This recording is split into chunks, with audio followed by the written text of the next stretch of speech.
The next subtopic from the introduction, I sweep, is water purifies everything.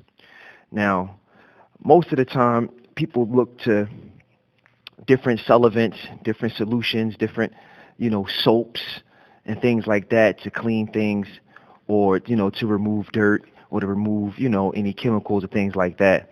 But we found that the best thing to start with is water. A lot of times you don't know what's on top of the paint, what the paint is made of. You don't know what finish is on there. So if you go straight with some type of soap or you go with some type of like solvent, some vinegar or anything like that, you're just not sure how it's going to react, how whatever, it has layered over top of the surface over time, over years. You don't know how that's going to react to different soaps. So your best friend is a spray bottle and your best friend is a damp rag. And these two items will allow you to see what you're working with. You put a little bit of water on there. You put a little friction. Touch it with the rag, touch it with the sponge. See what comes up. See if anything comes up. Of course, you give it a damp, dry wipe. First before you use any water. So it's damp, dry wipe, and then you use water, and that kind of lets you know where to go from there. 9 times out of 10, it's dust on top of grease. And if there's grease or some sort of chemical compound, the water is going to let you know that, as soon as it touches the surface. Water doesn't mix with, oily type surface. They have a barrier between them. So you'll see what's there. And now once you see what's there, you go to the next phase. Now, if that's some type of scraping tool, if that's a certain chemical, sometimes there's glues. When we were taking tile up for floors, a lot of times you'll see that there's glue from the pre-existing tiles and there's glue from the pre-existing rugs.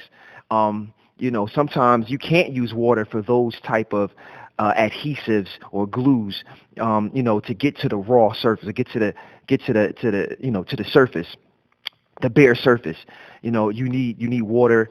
Sometimes you need water to let you know if that is can be broken down with water. And if it can't be broken down with water, then you go to the next step. So if it's like a glue or if it's like some sort of chemical, you can go from there to look at, look up whatever, was commonly used.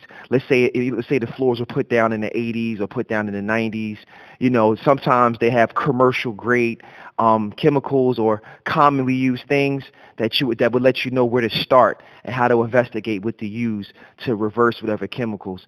If it's glue, you can only use glue remover on glue, and there's different levels of that. I'm not here to get into the different types of chemicals and things like that. I'm just letting you know that the water is what you start from.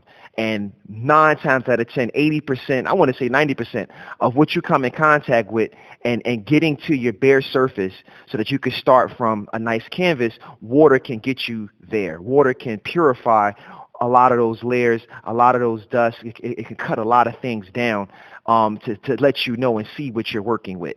And even cleaning glass. You don't need Windex.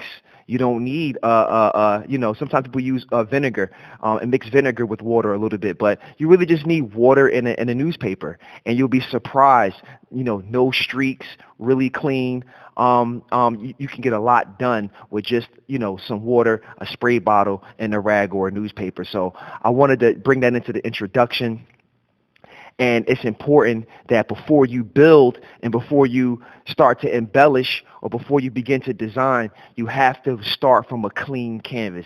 So the entire introduction has to do with, in conclusion, about cleaning your canvas and what steps and how serious to take that, so that when you get into the first chapter, when you get into the second chapter, when you start to build on that base, that clean foundation, now you're able to, add whatever you're gonna, you can add your next phase. If that's a color, if that's a stain, if that's a fabric, you'll be able to start from a clean canvas. And whatever you use to bond those materials, or whatever adhesive you use, or whatever color or stain you use, that it's gonna take. and it's going to bond with the surface, and you know exactly what you're working with. Knowing is half the battle. So if you don't know what you're working with, if you don't see what you have, you're not going to know where to take it from there.